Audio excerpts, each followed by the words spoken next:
Olá, meus amigos! Voltei com a leitura do livro para vocês, Os Exilados da Capela, escrito por Edgar Armand. E estamos na parte em que ele fala sobre a constelação do cocheiro.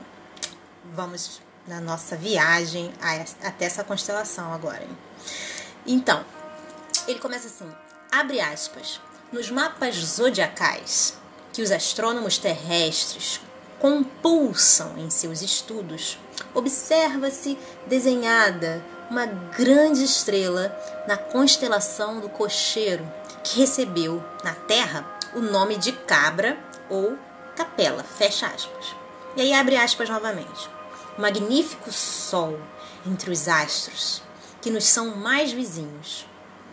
Ela, na sua trajetória pelo infinito, faz-se acompanhar igualmente da sua família de mundos, cantando as glórias divinas do ilimitado.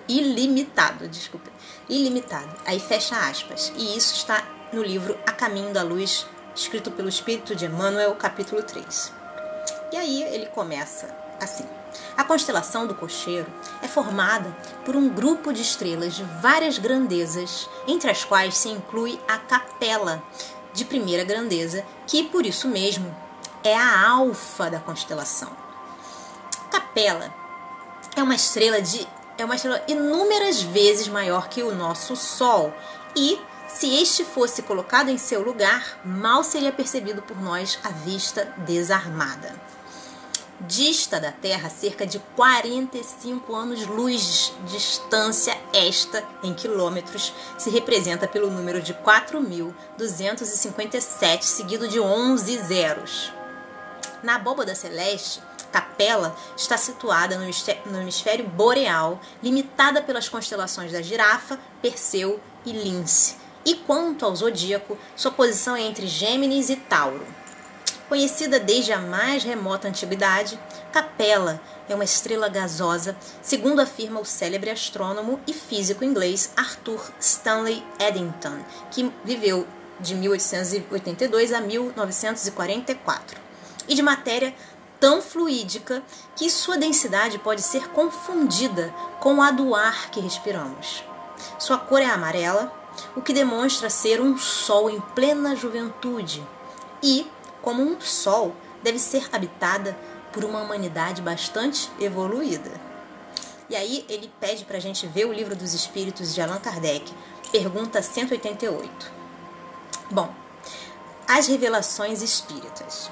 A doutrina espírita é realmente uma fonte de ensinamentos, não só no que respeita à imortalidade da alma e suas reencarnações periódicas, as condições de vida nos planos invisíveis, que apresenta com detalhes jamais revelados ao conhecimento do ego e das hierarquias espirituais, as sutilíssimas intercorrências kármicas, ao intercâmbio dos seres habitantes dos diferentes mundos e os processos mediante os quais se opera, como também ao complexo e infinito panorama da vida cósmica que, como uma imensa fonte, escachoa e turbilhona no eterno transformismo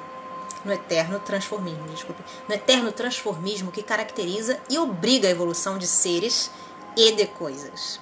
Tudo isto, em verdade, pode ser também encontrado de forma mais ou menos clara ou velada nos códigos religiosos ou nas filosofias que o homem vem criando ou adotando no transcurso do tempo, como resultado de sua ânsia de saber e necessidade imperativa de sua alma, sedenta sempre de verdades. Tudo tem sido revelado gradativamente, em partes, pelo Mestre Divino ou pelos missionários que ele tem enviado de tempos a tempos ao nosso orbe para auxiliar o homem no seu esforço evolutivo. Revelações essas que se dilatam enormemente e culminaram com os ensinamentos de sua boca e a exemplificação de sua vida, quando aqui desceu pela última vez neste mundo de misérias e maldades para redimi-lo. E aí abre aspas falando o seguinte: sobre os que habitavam a terra de sombra e de morte resplandeceu uma luz. Fecha aspas. E está em Isaías 9:12. Por outro lado, a ciência materialista, estudando as células, comparando os tipos, escavando a terra e devassando os céus, tem conseguido estabelecer uma série de conclusões inteligentes e justas de seu ponto de vista para explicar as coisas, compreender a vida e definir o homem. Porém, somente em nossos dias, pela palavra autorizada dos espíritos do plano invisível, que vieram tornar realidade, no momento preciso, as promessas do Paracleto. É que, então, a revelação se alargou com clareza e detalhes à medida que nossos espíritos, tardos ainda, imperfeitos, têm sido capazes de comportá-la. Cumpre-se assim, linha por linha, a misericordiosa promessa do Cristo que de nos orientar e esclarecer quando disse, abre aspas, eu rogarei ao Pai que Ele vos dará outro Consolador, para que fique convosco para sempre. O Espírito de verdade, que o mundo não pode receber porque não o vê nem o conhece, mas vós o conheceis, porque habita convosco e estará em vós. Isso está em João 14, 16, 17. Ainda um pouco e o mundo não me verá mais, porém vós me vereis, porque eu vivo e vós vivereis. Também está em João 14, 19. Não vos deixarei órfãos, voltarei para vós. Ainda tenho muitas coisas para vos dizer, mas não as podeis suportar agora. Porém, quando vier aquele Espírito de verdade, ele vos ensinará todas as coisas e vos guiará em toda a verdade. Isso também está em João 14, 18, 16, 12, 13. Bom, sim, não nos deixaria órfãos e realmente não nos tem deixado. Já é grande e precioso o acervo de verdades de caráter geral que nos tem sido trazido, principalmente após o advento da terceira revelação pela mediunidade e, sobretudo, nos terrenos da moral e das revelações espirituais entre os mundos.